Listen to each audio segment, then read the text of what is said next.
ఈ ఉదయకాల సమయంలో నీవు నేను మనమందరము కూడా సాతానుతో పోరాడుతూ ఉన్నాం, అంధకార శక్తులతో పోరాడుతూ ఉన్నాం, మన శరీర బలహీనతలతో మనం పోరాడుతూ ఉన్నాం.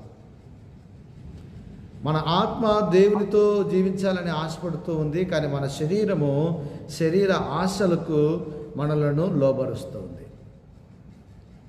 అయితే ఈ శరీర బలహీనతల నుండి అధిగమించాలి అనంటే మనమైతే నమ్మదగిన వారము కాము.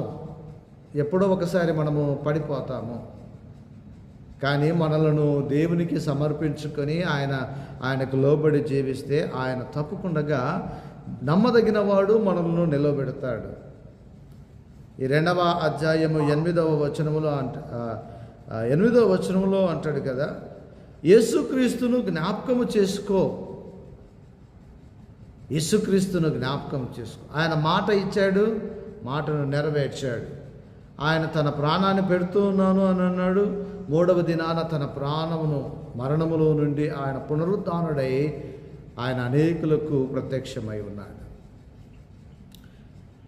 7వ వచనంలో అపోస్తలుడైన పౌలు తిమోతితో అంటున్నాడు కదా, మనము అన్ని విషయములందు ప్రభువు నీకు వివేకము అనుగ్రహించును అని అంటాడు.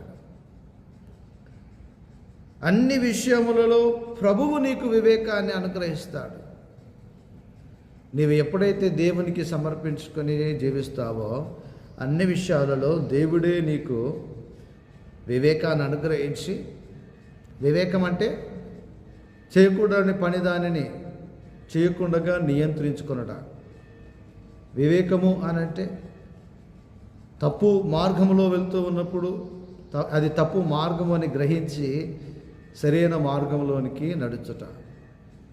ఈ వివేకాన్ని మన శరీరం ఇవ్వలేదు, మన జ్ఞానం ఇవ్వలేదు. అపోస్తలుడైన పౌలు అంటాడు కదా, ప్రభువే నీకు ఇస్తాడు. కాబట్టి ఆయనకు నీవు లోబడి జీవించు అనే మాటను అంటాడు.